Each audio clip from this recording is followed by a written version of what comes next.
There, microphone live. Good afternoon, everybody. This is the second in our series on transactional writing. And as you can see, it is part 2 of transactional writing.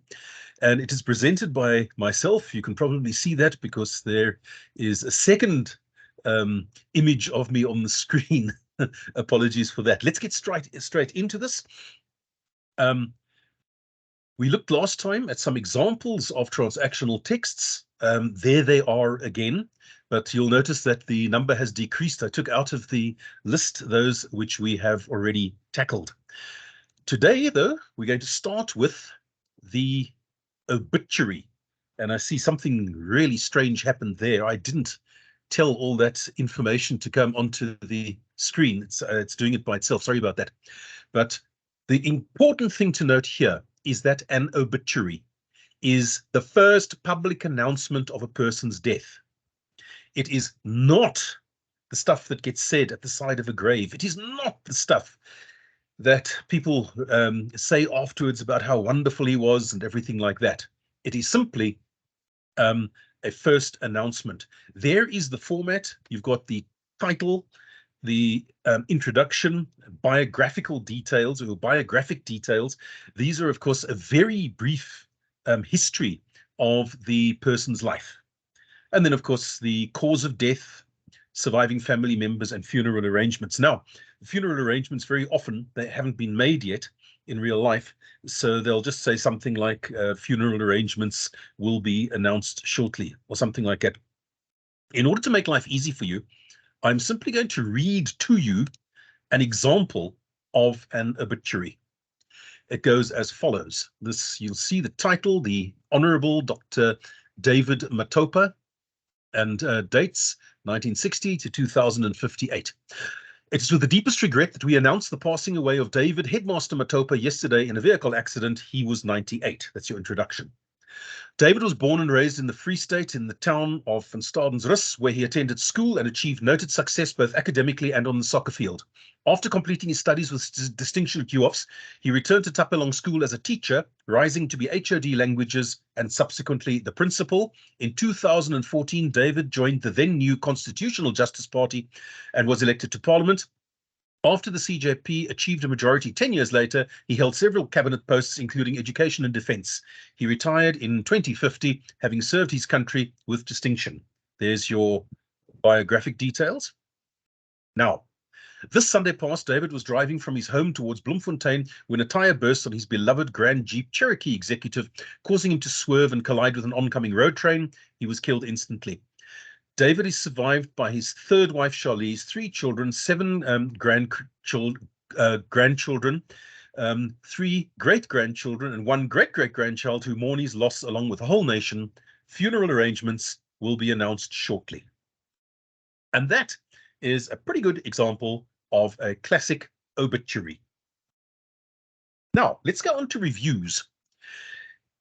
You've got the 3 specified types. It could be, or 4, could be a book review, a movie review, a theater review, or a theater production review, or a restaurant review. Now, if it's a book, it'll be title, author, publisher, and price. You can see that there. If it's a theater production or a movie, you'll need the title, you'll need the genre. The genre is, of course, the type of movie, or, for example, it could be a drama. It could be a romantic movie. It could be a horror movie. Those are various examples of genres. And there, of course, also you'll need to know who directed it, who produced it, and who the principal actors were. Now, here we come to one which you are probably never going to write in your life, is the restaurant review. South Africa is not a country in which we read restaurant reviews anymore. I used to read them 40 years ago when I was younger, a lot younger.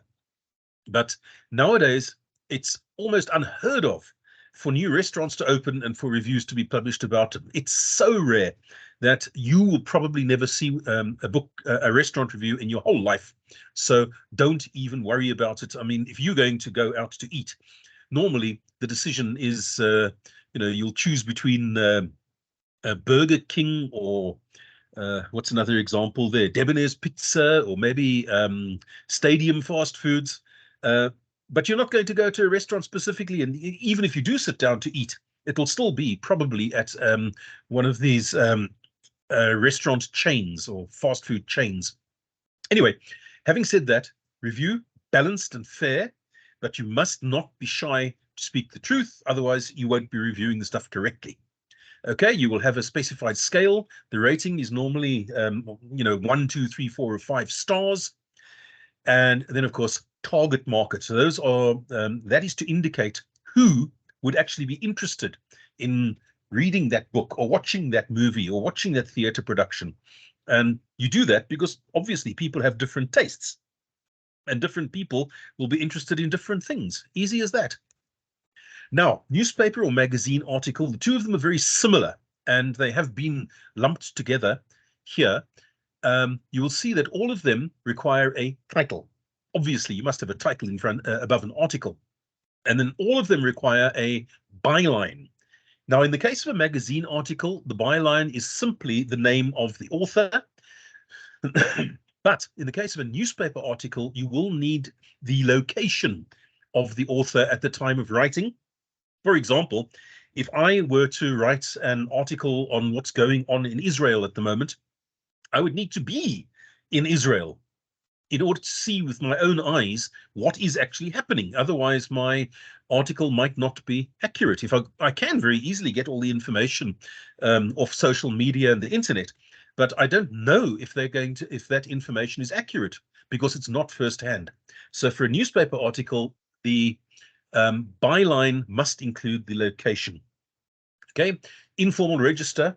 Now, do you need to write your article in columns? The answer is no, you don't have to, but it is a very, very good idea because it looks more like an article. So when the person is reading it, especially when they're marking your final paper 3, it really makes a good impression if it is in columns. But always, of course, you have to have short paragraphs, and you mustn't, please, use the first person, which is I, me, we, us, or the second person, you. Those things have no place in articles. It's strictly third person. He, she, it, him, her, them, they.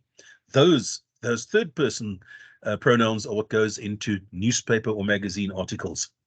Right, let's move on.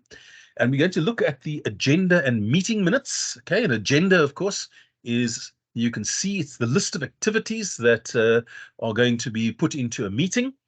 And it's always in order which the activities will be presented, right? And it's common practice to send out an agenda with the invitation so people can prepare for the meeting properly. Okay, now, if you're given this as an exam question, the most common one that I've seen is that they'll give you a specific agenda and say, write the minutes that would have happened according to these subheadings. And of course, you use the agenda as the subheadings. That is pretty common practice in real life as well. I mean, you use your agenda details as the subheadings anyway. So that's how it happens. Okay, again, strictly third person. He, she, it, him, her, them, they in meeting minutes. Okay, and minutes, of course, are completely factual. So you don't chuck in figurative language. You don't tell anybody that, oh, it was so scary that you just about fainted. Okay, that's an example of a simile. You don't put in similes or metaphors or personification into meeting minutes because they have no place there. And of course, the register, formal, strictly formal. Right, enough of agenda and meeting minutes. Let's go on to diary entries. Now, this is great fun. It's very personal.